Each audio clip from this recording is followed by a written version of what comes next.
Hi, everybody. This is Adam Elenbaas from Nightlight Astrology. It's February 19th today, and I'm taking a look at a whole bunch of stuff that's going on. Um, the full moon in Virgo earlier this morning, Chiron's recent ingress into the sign of Aries, Venus's approaching conjunction with the planet Pluto, Mercury's recent conjunction with Neptune, and a whole lot more Mercury Neptune coming next month. So I'm going to spend some real time with Mercury Neptune today for sure. But there's so many things happening that it felt like a good time for like a mid-month planetary check-in. It's a little bit later than mid-month, I guess, but so that's where we're heading. All right, so let's start off with the full moon, the full moon of the day, and that is today's full moon. The full moon was in Virgo, 0 degree mark.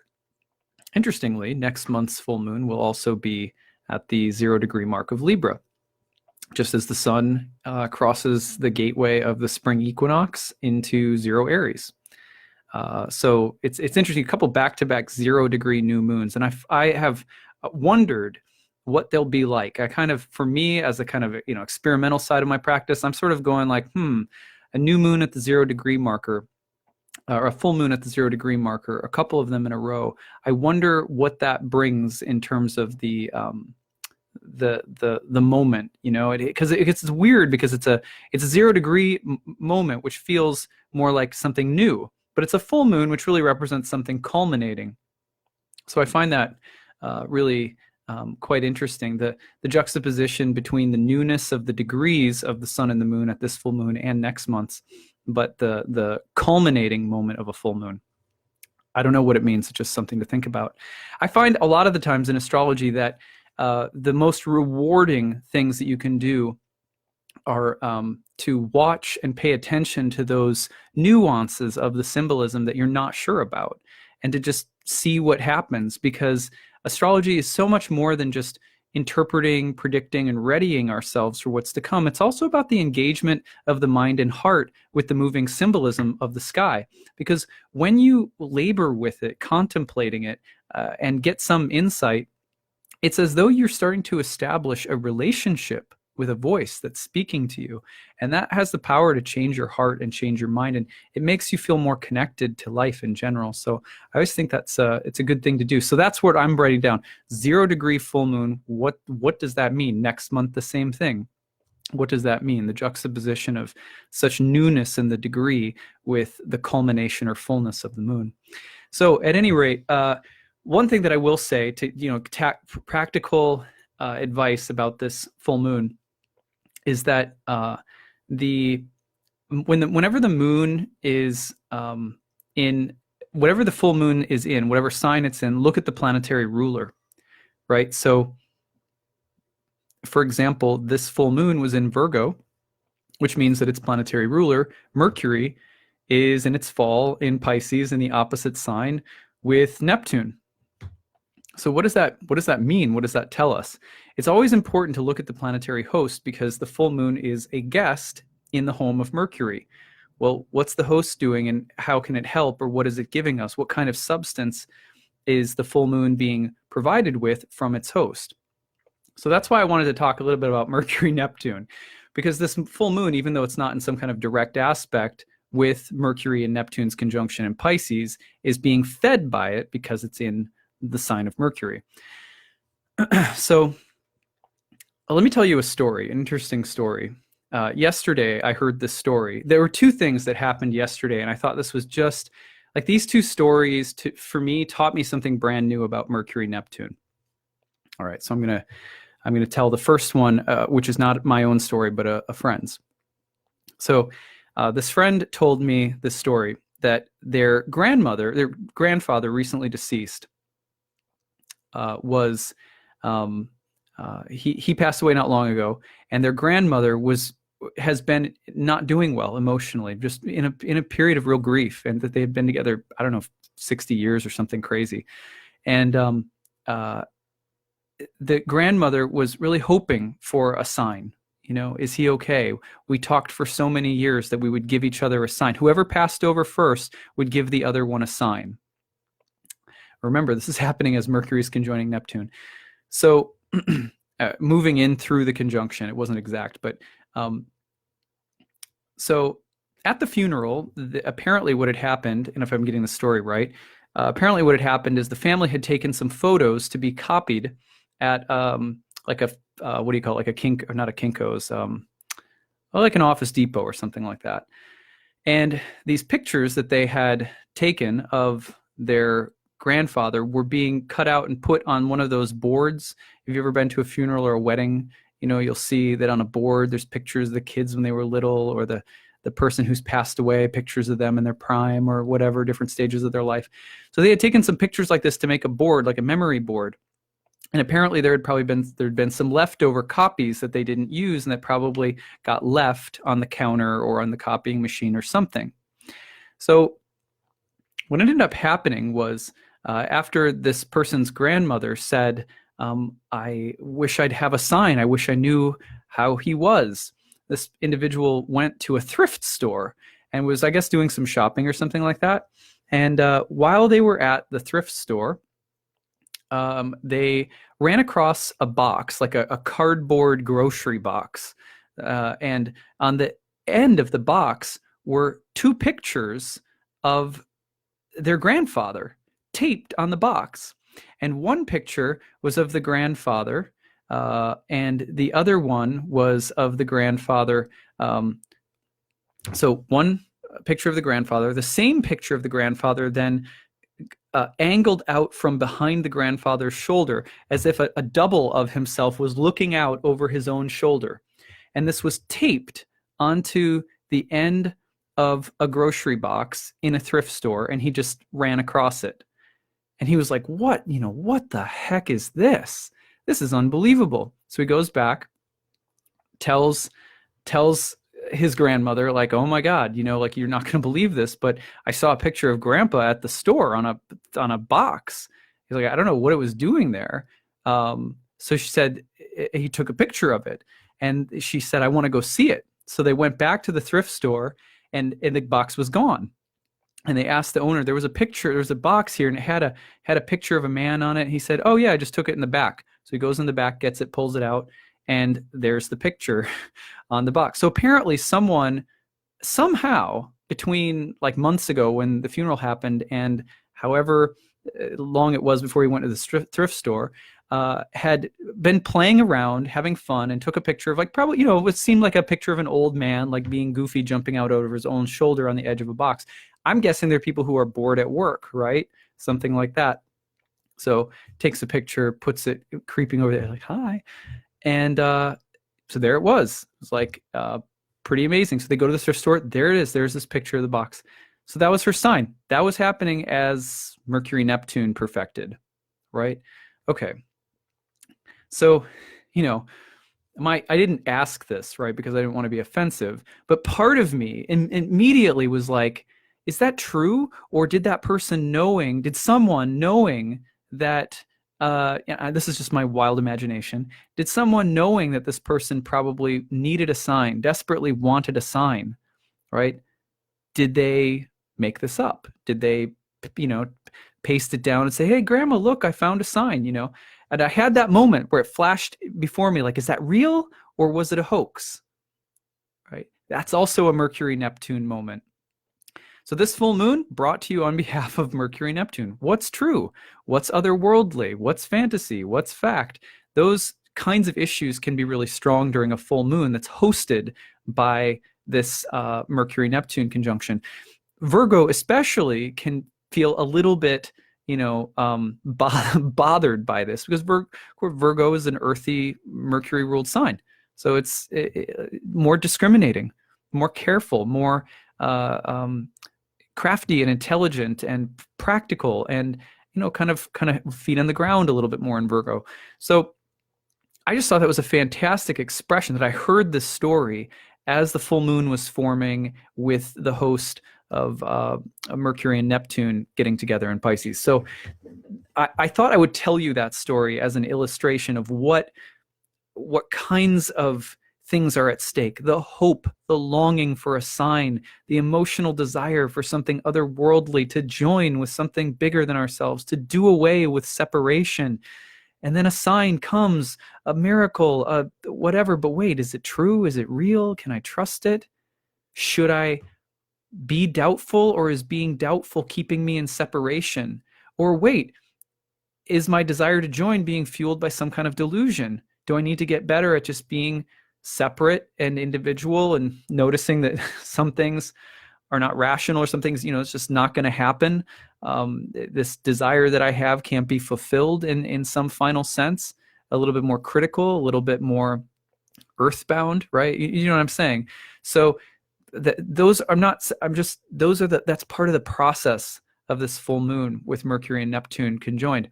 In Indian philosophy, there's an example that's often used. This is an interesting example. You go into your basement and the light's off, and you see a big coiled black thing on the ground. Your mind goes, "Oh my God, it's a snake." But then, of course, you turn on the light, and all of a sudden you see, oh, it's a rope. Right? But let's say, so on one level, Mercury Neptune is like that. Difference between rope and snake. Very simple. But let's change the situation around a little bit. Let's say that you go down to the basement, the light is off, there's a coil wrapped up, and as you were walking down the stairs into the dark basement, you were thinking, I wonder what my daughter is doing. This is me, because I've got my daughter running around all the time. I wonder what my daughter is doing in the other room. Is she getting up to some? Is she getting into some kind of trouble? Should I go check on her? Right? And I kind of ignore it. I go down to the dark basement. I see the snake coiled up, and I go, "Oh my God, it's a snake!" And then it suddenly triggers me. Something goes off, and I go, "My daughter. Something's not right with her. This is a sign." It's instantaneous, and I run upstairs. And sure enough, maybe I find out that she's about to do something really dangerous, right? Whatever. And then I go, "Oh my God, thank God that I saw that," Then I go, now I have to go take care of a snake. So I go back down to the basement. I turn on the light. What was a rope? So what was real? Do you know what I mean? Was that rope that became a snake, a message from the other world? Even if it was really just a rope, was it not for just a moment actually a snake? Do you see what I'm saying? Similar thing. If the let's say the grandson made that sign or symbol up, and put it on a box and staged the thing to help grandma have a sense that she was connecting with her deceased lover in the afterlife. What if in that moment of seeing that sign, she suddenly accessed the real and true knowledge that her husband is okay, that her husband's with God, or that her husband has transmigrated and is in good health? What if the whole staged hoax actually communicated something that was true? And for that point on, even if she had found out that it were a hoax, you may never be able to take away that moment that she had of knowing. It may never go away. So was it true or was it false? Right? These are the complexities of Mercury Neptune, right?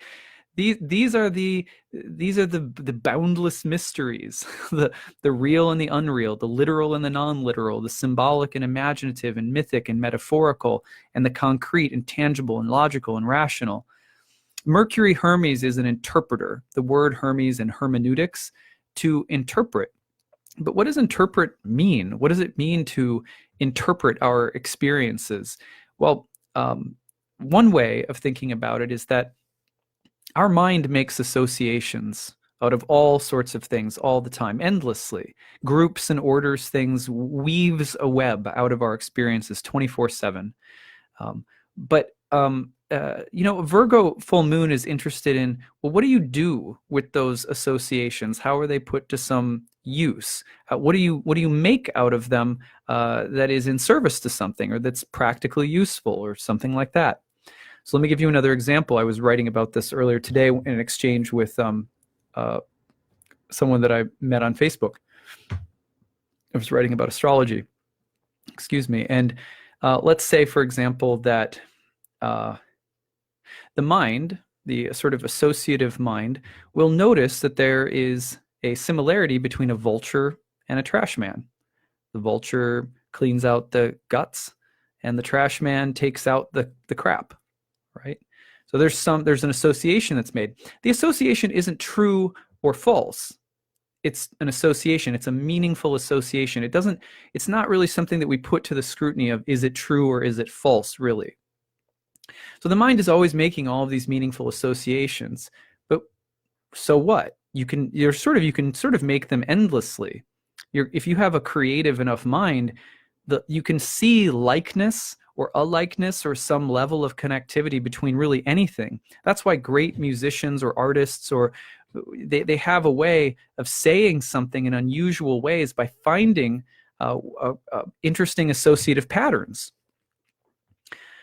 But the question, so what? So what do we do with this really matters. So let's say, for example, that I'm sitting in my office one day and I say, hey, I've got all of these papers, right? Just an endless stack of papers. They're all old. I don't need them anymore. But what if I do need them someday? What if you ever get like that?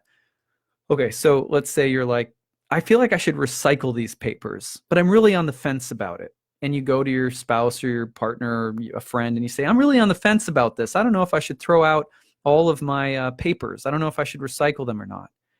And as you're saying this, you look out the window and you see a vulture sitting on a fence, and then suddenly you hear the recycling, the truck coming for the recycling, and you go, okay, well, it's quite clear that suddenly a light goes off, and you say, that pattern, that association that I made maybe a week earlier, you said, vultures are like trash men. Vultures are like the trash men of nature. You made that association. Well, it's an interesting association. It's very imaginative. Then you faced with this situation, and that association comes back. But now it's a meaningful association that is giving you a direction. There's kind of a moral imperative, an instruction. You've judged that the association means something specific within a context where your actions matter. You're seeking the truth of the matter and what to do, and suddenly, boom, there it is. Now you know what to do. Okay, so this person says, my God, it's time to recycle. I got to take this stuff out. I'm on the fence. I'm the vulture on the fence. The trash truck is coming. I got to do it. So that's another example of the way in which the Hermes, as the hermeneutic, as the interpretive, as the dance of interpretation works. It is very difficult sometimes to know how to interpret events around us and how to make sense of them, how to bring some higher judgment or intelligence to bear on our lives when Mercury and Neptune are together. One of the main reasons for this is that Mercury is, Mercury wants to interpret between things very carefully, make accurate judgments. In this regard, it's very similar actually to the astrological sun. And but Neptune is a lot like the astrological moon, where it's more interested in the underlying unity and endless free associating without necessarily there having to be a point, or without there having to be a discernment of truth from within it. But Neptune privileges unifying things and dissolving things so that everything comes together. When Mercury is faced with the power of that archetypal need from Neptune, sometimes we interpret things in terms of the underlying unity that we're seeking, even when it's not true, even when it's not healthy, right? So everything starts to be confirmation bias.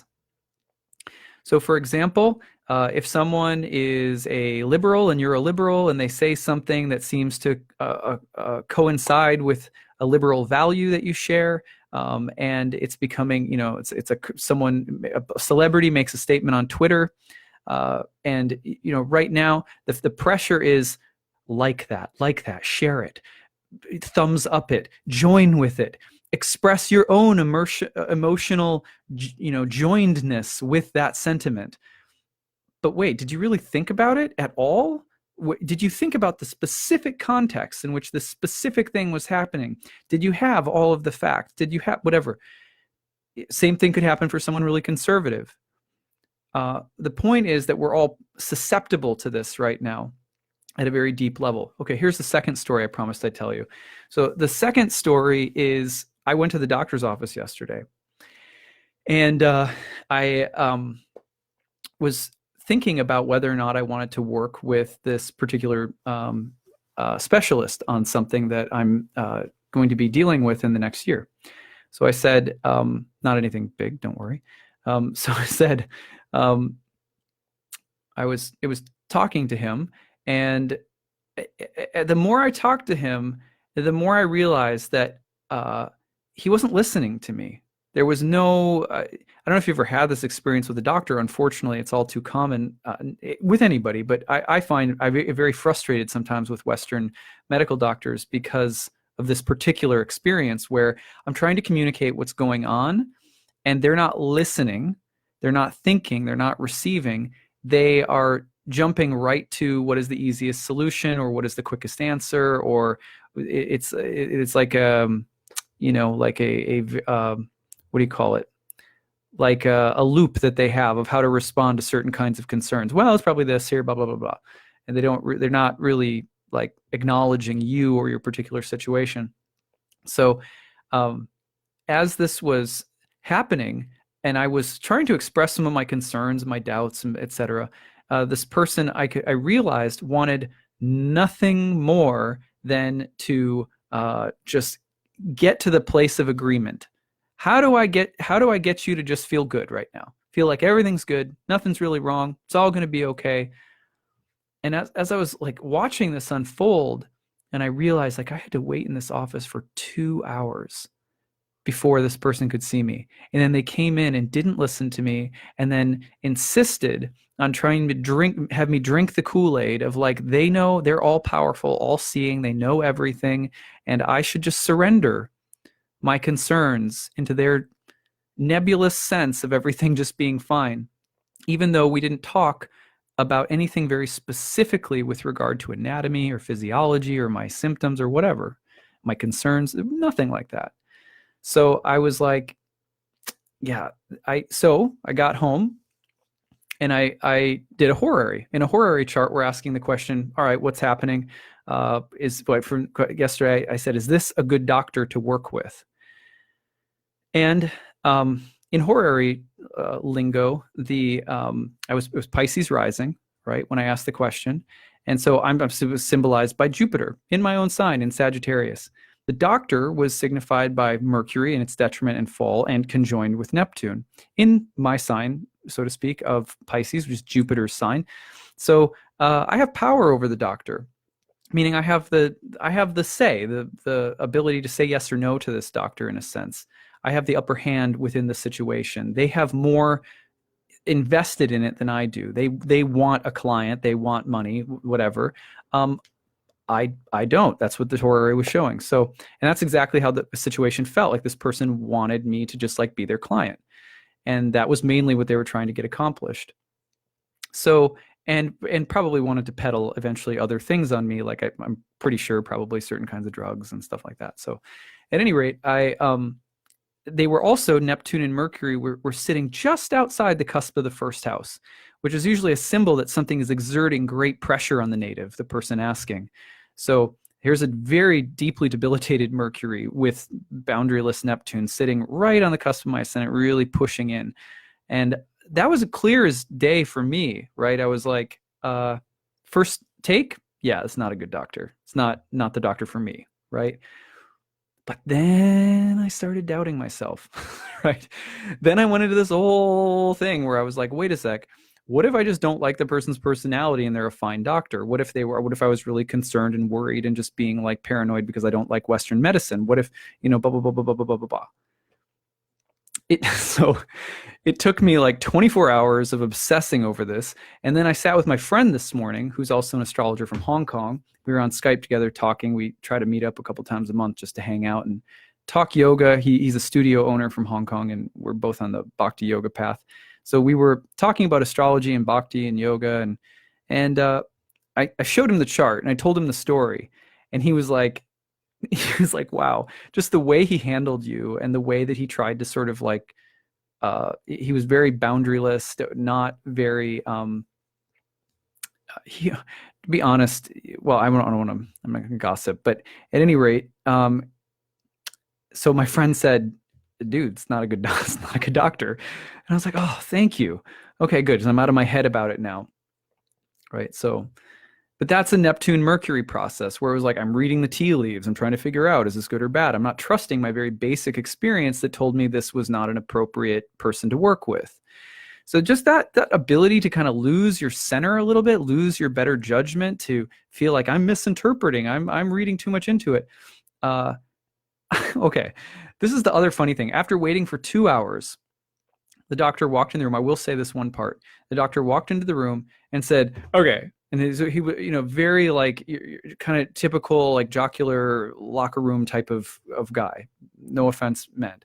He comes in and he's like, "Okay, before you say anything, my God, am I sorry you had to wait this long? Just don't say a word. It was horrible. It was terrible. Blah blah blah." And I was like, just right away, I was like, "Oh wow, I'm."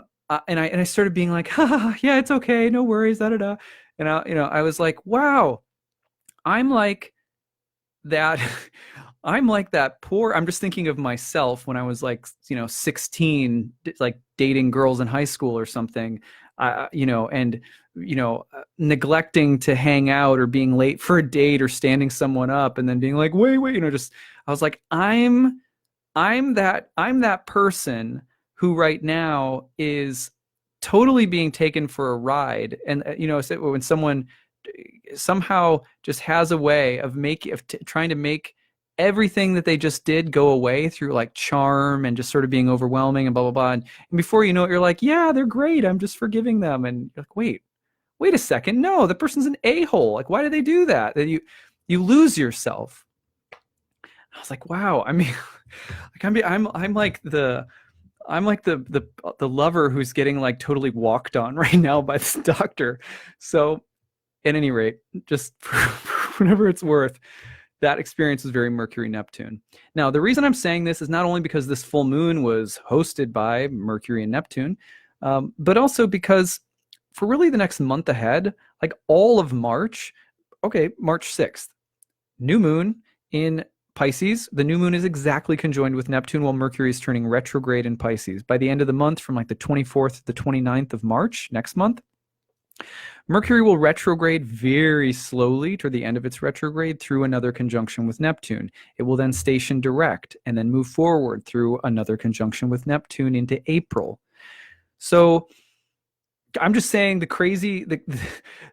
I'm just saying that if some doctor tries to get you to take a pill, you feel free to say no. I will not drink your Kool-Aid. Because this will be around with us for a while. So you've got this. This Mercury Neptune is with us all the way until like April.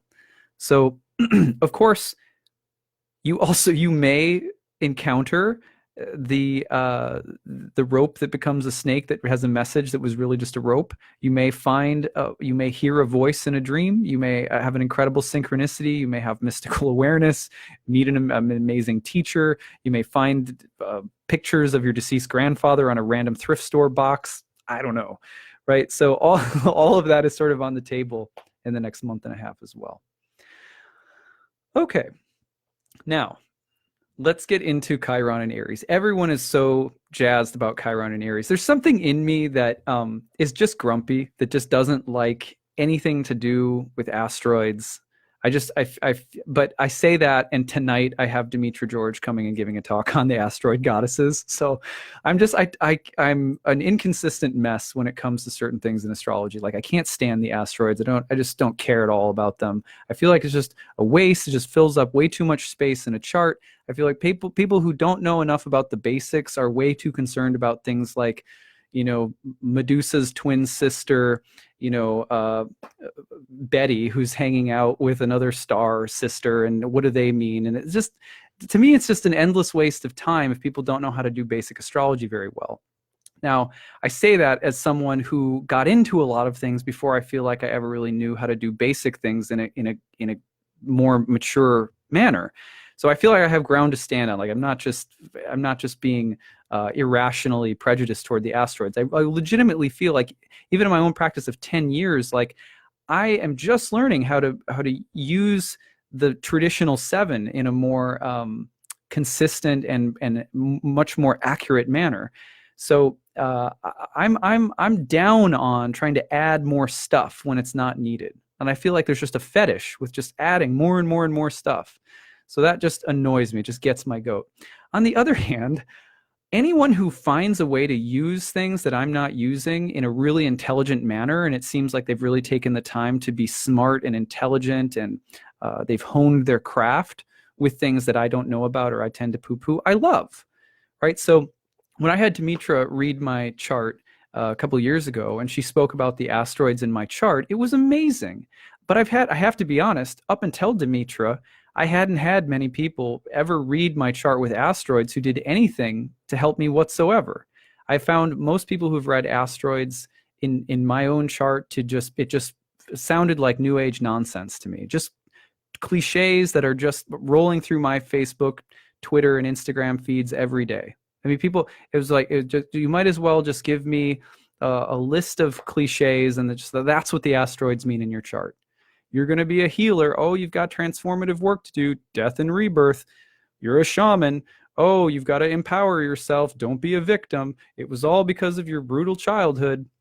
Just like a list of, so I never really liked them. I was just like, yeah, it's not saying anything. It's very specific or it doesn't feel very relatable. So it always bothered me. And then I sat down with Demetra, and she had this amazing way of honing in on very specific, not very many either, but very specific asteroids in my chart. And I just loved it. So I feel like I'm really inconsistent and sort of try to, I try to address my own grumpiness with certain subjects by trying to open my heart and open my mind to them a little more all the time. Demetra is brilliant, and we'll be talking tonight about the asteroid goddesses, daimons, and mythic astrology. And she has what I consider to be the smartest, most interesting theory about the asteroids and their relevance that I've heard from anyone. So I wanted to use this as a way of pitching her so that you'll all come out and hear her speak tonight, and also explaining just how resistant to asteroids I am and why. But also, if you can see my own resistance and my willingness to open up to these kinds of topics, then hopefully you'll come and check Demetra out as well. Now, all of that being said, of all of the asteroids, the only one that really interests me is very selfish. It's Chiron. And one of the reasons that I'm pretty passionate about Chiron is like I said, it's selfish because it's on my ascendant. So I have no great interest in the asteroids as of yet in my astrological career, but Chiron really does fascinate me. And I'm going to tell you a story about how Chiron. I started opening my mind and heart to Chiron. It's like, okay, I'll be friends with one asteroid. Yeah, I know, like they're not all technically asteroids, but Chiron entered Aries very briefly already once. Let me go back and see when it was, just so I remember.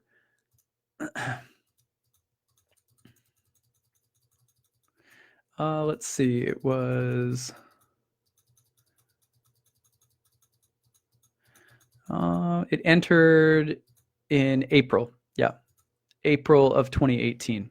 So in April of 2018, I was in the midst of, sharing my whole rap about asteroids with a few different people. And one of the people that I work for, that I write for Astrograph, and Henry Seltzer is the owner of Astrograph, and he has written a number of books about the asteroids, and I've also had him come and do a number of talks, one on Chiron that was part of starting to kind of crack open my crabby door about the asteroids. But at any rate, I was talking to him about it as I was writing horoscopes, and he was sort of gently starting to try to push me to include Chiron in my monthly horoscopes, and I was just ignoring him for a while because I'm just so closed down to it. And then I was like, okay, gradually it was working on me, and he was like, it's a really big month. Like Chiron's moving into Aries. This was last April. And lo and behold, I had a Chiron experience, what I consider like my first conscious sense of Chiron. So what happened was, of course, Aries is my 12th whole sign house, and Chiron moved into Aries, and the sign of the warrior, the sign of Mars.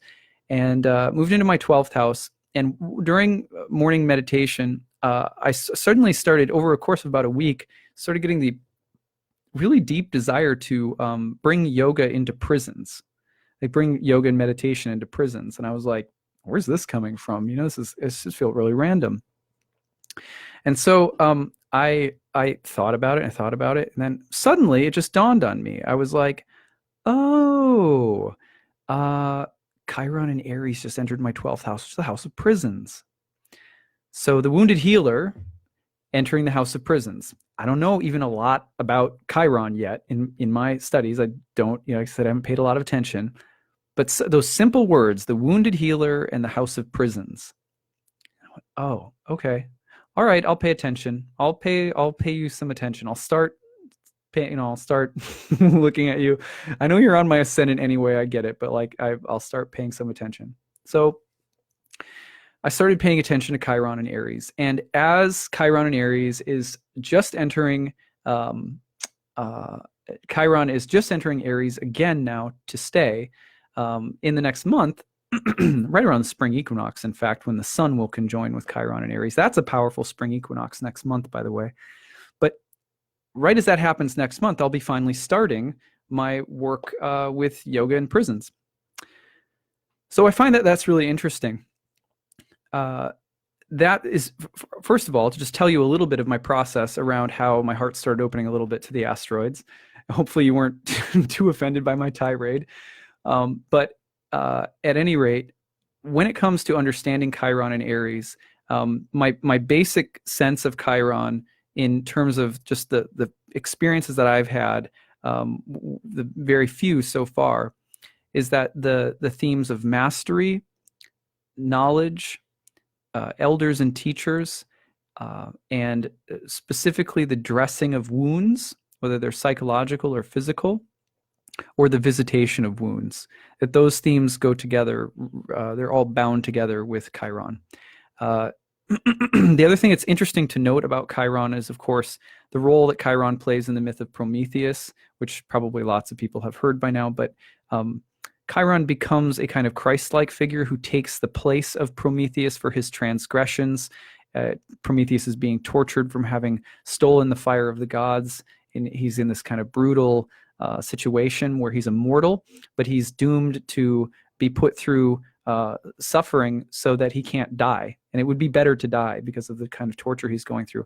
Whereas Chiron, who gets wounded with a mortal arrow, it can't be cured, is eternal. And so now he is eternal, but he has a wound that won't ever go away. So it's this very interesting juxtaposition between the woundedness of the gods and the woundedness of people, and the exchange that can be made when we allow the gods to come into us and inhabit us in order for them to be healed. And when, on the other hand, when we allow the gods to come in and be healed through us, that's major Chiron experience. And that's a Christ-like experience as well, where the temple of the body becomes sanctuary to the god and broken open on behalf of the healing that a god needs. That's a very intricate subject that I'm really not, I don't feel qualified to talk about it from an embodied place. And I think it's very, actually, the more that I have thought about it, the more that I think we should be very careful. Jung said something very similar, that he said the gods have become our diseases.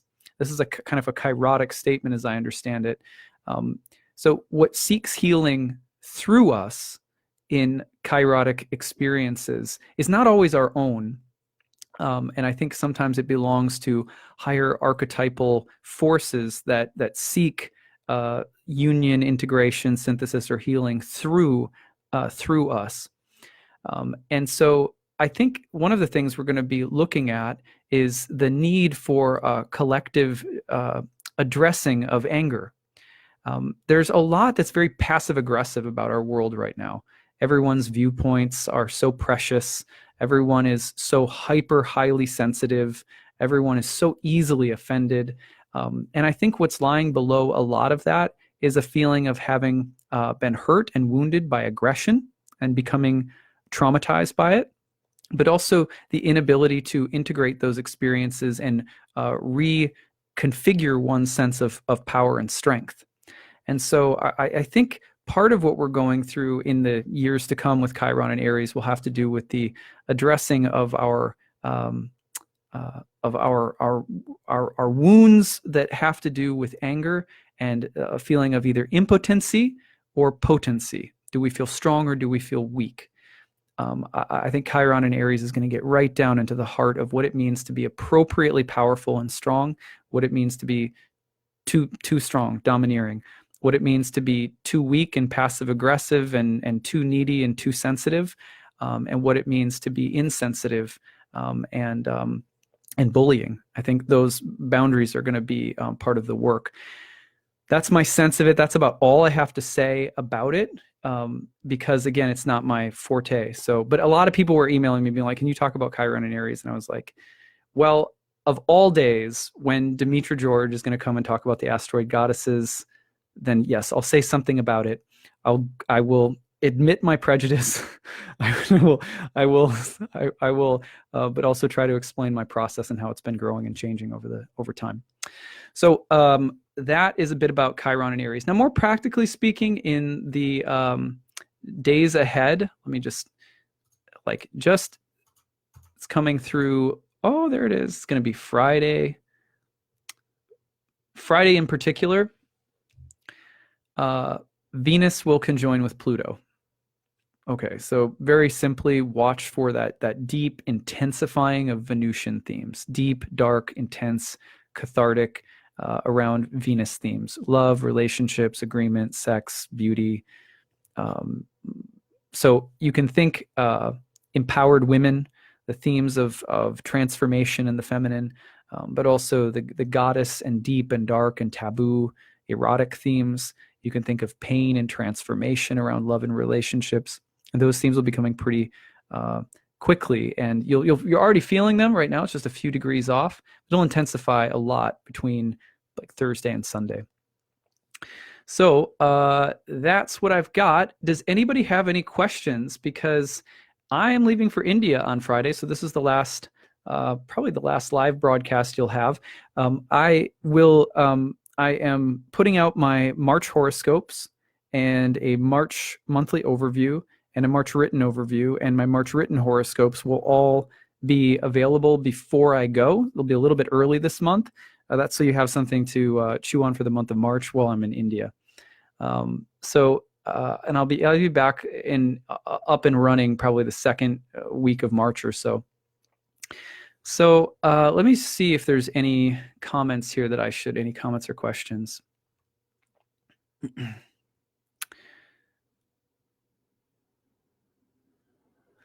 Let's see.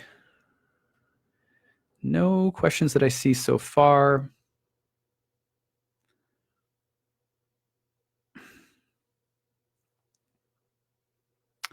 Truth to self, though, right? I'm not sure what that meant, Angela. It was back a ways, so you might have to represent that. If you could represent that question for me, that would help.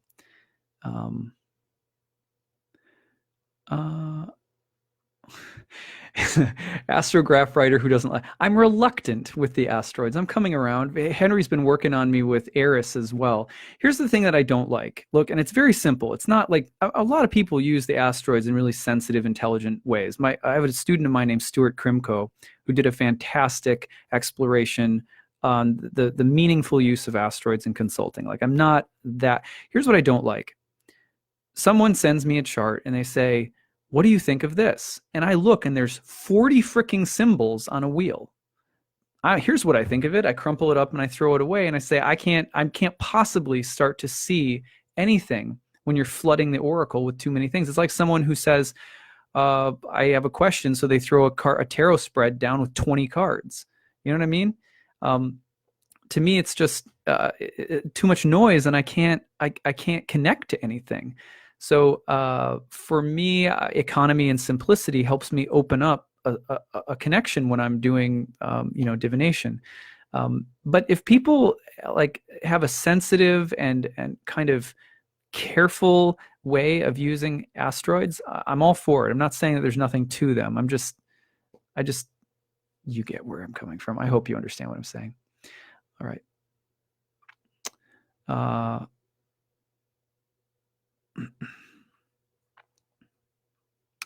see if I have any thoughts on Saturn trine the Neptune Mercury. Yeah, that's a good question. Well, again, I think the sextile to Saturn is actually helpful, right? Because you got it, Saturn's in an Earth sign. Saturn provides a little bit more of that sense of boundaries. My sense would be like this, like the story with the doctor, right? Here's how I would explain Saturn in the midst.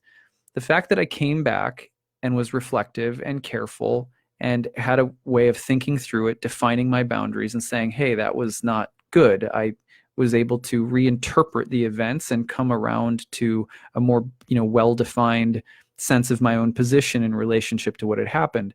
I think Saturn gives us some grounding in the midst of it. So that's a simple way I would have of addressing it. Can you speak to the guest-host relationship and dispositor trees? I'm not sure, Spencer. If you could make that question a little bit more specific for me, that would help.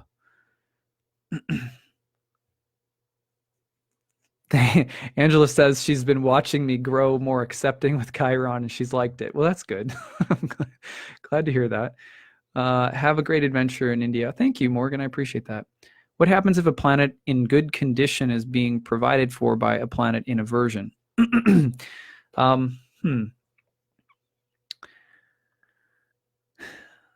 That's tricky. I have to have examples. I have to have specific examples. It's too hard for me to answer in the abstract.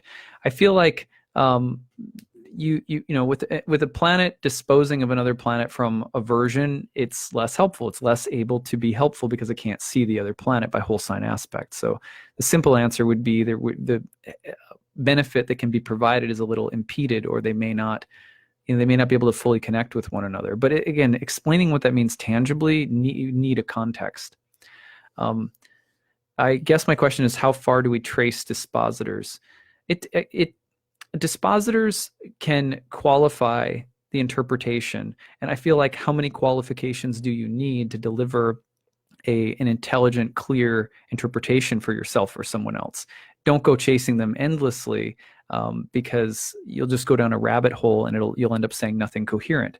But sometimes one or two, dispositors down, and you may get very specific information that really, it's sort of like you're looking at a tool, right? It's sort of like a fractal moving image. And you start focusing in and focusing in and focusing in. If you can keep the macro perspective, the macro sort of anchor of the interpretation while going down levels with dispositors, you might be able to say something very specific and very sort of elegant and focused. Other times you'll have lost the point on the macro level and you'll say something that just seems, it'll seem out to lunch. So you always have to be careful about that. I'm wondering about the relevance of Aries. Uranus has been through this sign for 7 years now, and now Chiron is entering. I was hoping to be done transforming the Aries house in my life. Does this mean Chiron will continue stirring up the same topics? They're just such different planets, I think. Again, my limited experience, Uranus is a planet that it brings shock and upheaval and rebellion, and it's very martial. So I'm glad that we're done with Uranus and Aries, because I'm a little tired of everyone pumping their fists in the air about everything 24/7. Because I'm a Taurus rising, right? I'm like, let's calm it down. Let's calm it down. Can't we have some salad together? Do you like walking in bare feet? I do too. Like, why do we have to get, So that's just me. But I think Chiron and Aries is going to be more about addressing the anger that's been behind some of the revolution. There's a lot of revolution in the air. Make change, do it now, willful, attack the problem. There's been little to say about the underlying anger beneath some of those movements in the collective. So I think it brings in a wave of healing around anger and aggression, and what's the healthy version of it. So at any rate, can a planet in Excel? Okay, I'm going to keep going past that one. Spencer, maybe we'll talk about that in class. Okay, well, thank you, everybody. We're at about 50 minutes, so I'm going to be done here. Like I said, all my horoscopes will be posted soon. I hope that you guys all have a great end of the month. send me some good vibes for safe travel, mostly so that I don't get too sick. I always feel a little gross when traveling long distances. I always tend to come down with a cold, so I'm really hoping that I'll get to India and I'll get a good night's sleep and no major bad jet lag, and I won't be feeling sick, and I'll be able to. This is my time, just so everybody knows. My wife has been kind enough to let me go because my sadhana with astrology, my daily practice, it begins early every morning and isn't done usually until the evening. And then I have set times to being with my family on the weekends and stuff like that. But my astrological sadhana is very intense. I'm very dedicated to it, and like anyone, you get burned out. And so this time for me, after finishing all the Kickstarter readings, is a time to go to India and plug into ashram mode for a little bit and remember why I'm really doing this, sort of fill up and then come back and, go around the sun again. So that's why I do it. And it's a real blessing to be able to do it. I'm very thankful. I actually have all of you to thank for contributing to my annual fundraiser and supporting all this work. So thank you guys. Have a great rest of the month. We'll see you back in March. Bye.